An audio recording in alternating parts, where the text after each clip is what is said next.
come to the next part in the story of the Parish of St James. And once it was established, the next task was the appointment of its first vicar, the Reverend Elstone George Payne. He had been the curate in the neighbouring parish of Ellicombe, so he didn't have far to come. And I've only been able to find one picture of him from about 1935, when he was the rector of the parish of Atherton Gifford in South Devon. He is the one standing on the right. Once again, we can turn to the Torquay Times as our primary source of information, and it tells us we should never forget that an independent and non-partisan newspaper of universal local circulation like the Torquay Times, which is read by classes and masses and enters almost every home, is the recognised channel of communication and carries more weight and influence than any other means of publicity, be the form what it may. I think that's described as blowing your own trumpet. The July 21st, 1911 edition of the Torquay Times announces the departure of the Reverend Payne from Ellicombe and records the farewell presentation made to him by members of that parish. The Reverend E.G. Payne is shortly to take up his new duties as first vicar of the newly created parish of St James's, Upton. This will necessitate the appointment of a successor to the curacy of Ellicombe, and accordingly the parishioners of that district have been called upon to bid au revoir to one who has worked with success in their midst for 4 years. A presentation was made at a gathering of parishioners at the Ellicombe Parish Room on Wednesday evening, and Mr. and Mrs. Payne took leave of many friends, although realising that their parting was only a verbal one.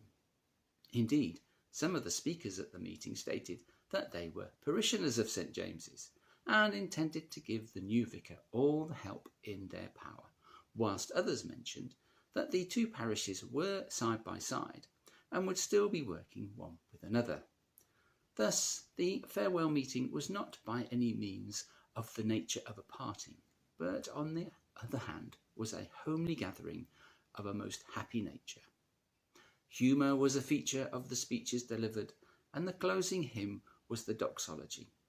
No more needs to be said to demonstrate that Mr. and Mrs. Payne entered on their new work with few regrets and with the heartiest of wishes from one and all. However, despite there being no need to say more, the paper then fills the rest of the column, and some of the next, with much more about this farewell meeting. It is in the following week's edition of July 28th, which gives an account of the introductory service of the Reverend Payne to his new congregation at St James's Church. It records: a large congregation assembled at the St James's Church, Upton, on Friday night for the introductory service of the new vicar, the Reverend E.G. Payne. The prayers were intoned by the Reverend R. Ford of St Barnabas Mission Church, Ellicombe, whilst the lessons were read by Dr. Odell and the Reverend F. V. Dodgson, the vicar of Ellicombe. Special prayers for the new vicar preceded the address, which was given by the Reverend E. P. Gregg, rector of Upton. The occasion, he said, which brought them together that evening was one of very special interest, inasmuch as it indicated a most important stage in the pastoral and spiritual history of that district. Perhaps he might be permitted to look back upon the past years for a few moments. When he was appointed rector of Upton 28 years ago, he found a little cottage service conducted weeknights in an upper room in Prospect Place. He did not despise the day of small things. 4 years afterwards, a mission room was built, and this was now known as the Upton Constitutional Club. 4 years later, witnessed the opening of the hall in which they were gathered that evening. The money for the building was raised by subscription, whilst the site was presented by the late Mr. William Lavers. In addition to the faithful ministrations of his brother clerical helpers, some of whom he was glad to see represented there that evening, excellent lay assistants had been forthcoming from time to time for the carrying on of the services. His mind went back to the late Dr. Paget Blake, a retired naval surgeon, and Mr. R.J. Parr, now director of the RSPCC. More recently, they had listened to the thoughtful words of Mr. S. Bulleid, while the kind, earnest, helpful ministrations of Dr. Odell seemed to belong rather to the present than the past.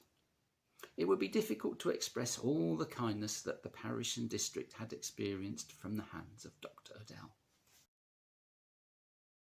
In that enumeration, they had men who had their own marked individuality, their own characteristics, and all engaged in the same sacred task of showing the way to God more perfectly. Moreover, voluntary organisations and voluntary choirs had always been found to give their valuable aid in the conduct of divine service, and he owed very much to that great help in that place. Mr. Gregg then directed the attention of the congregation to the parable of the shepherd and pointed out the intimate relationship which existed between the shepherd and his sheep in eastern countries. A shepherd led his sheep and did not follow them with dogs and shouting. The parable beautifully illustrated some of the qualifications which belonged to the ideal pastorate. The main points of the parable were, as such, needed emphasis in the present day when so much of the religious work was tabulated and treated in a way of classification and generalization with the preparation of statistics. These might be good and useful in their way, but he was sure that for pastoral work to be really effective, there must be personal knowledge and sympathy. It was the sorrow of the clergyman of a large town parish that he knew so little of his parishioners, and their new vicar was desirous of knowing every one of them, personally, and bringing to them individually the manifold graces, gifts and blessings which were in Christ and in his church. The rector asked them to open the doors of their houses and the doors of their hearts to their new vicar, and they would find him worthy of their trust and confidence. Let him see them regularly in God's house, and let them cement and emphasize their union with him and with all God's faithful servants by partaking of the Holy Communion with him in that place. The benediction was pronounced by the new vicar, and subsequently Mr. Payne was afforded the opportunity of making the acquaintance of many of his new parishioners in the new schoolroom. The substance of what the Reverend Gregg says about the foundation of St James's Parish remains the same as what he has actually said before, but it is the little additions that personally make me smile. Whereas previously it was the anxiety and the vexatiousness involved in the establishment of the parish, this time we get a criticism about the growing emphasis on numbers. One can sense the underlying criticism when he says, "So much of the religious work was tabulated and treated in the way of classification and generalization, with the preparation of statistics. These might be good and useful in their way, but he was sure that for pastoral work to be really effective, there must be personal knowledge and sympathy." Perhaps the Reverend Gregg would have had some sympathy with number 6 in the TV series The Prisoner. If we can perhaps paraphrase a quote, he says, "Parishioners should not be pushed, filed, stamped, indexed, briefed, debriefed, or numbered. An effective minister of God is one who has personal knowledge and sympathy for his flock." We can find out more details about the Reverend Elstone George Payne in the 1911 census, such that he was 33 at that time, so born in 1978 in Cape Colony, South Africa. He had married Ruth Ethel Bundock only 2 years previously in 1909. However, according to the Torquay Times, he was quite an accomplished cricketer, both as a batsman and bowler. There were several reports where he is mentioned in matches played by Ellacombe against local cricket teams. The first report of him as a new importation was on the 19th of July 1907 edition, when he was out for 2. But a more successful match was against Torquay, recorded in the 6th of September 1908 edition, when he proved effective as both batter and bowler, scoring 49 runs and taking 3 wickets. I haven't found any record of a cricket team for Upton, so perhaps his moving to the new parish brought an end to his cricketing career. Nonetheless, the new vicar began his ministry in the new parish of St James's, Upton, at the end of July 1911. This also meant that the church had its own register of baptisms, although I have not found a register of deaths or one for marriages. The first child to be baptised was Cecil Harwood Kelly on Sunday the 23rd of July 1911. His parents were Charles, John and Florence Kelly, living at 32 St James's Road, so just up the road from the church. Interestingly, this entry is marked privately, and sadly it's probably because Cecil was dying. As it turns out, he was buried on the 29th of July 1911 in Torquay Cemetery at the age of about 7 months.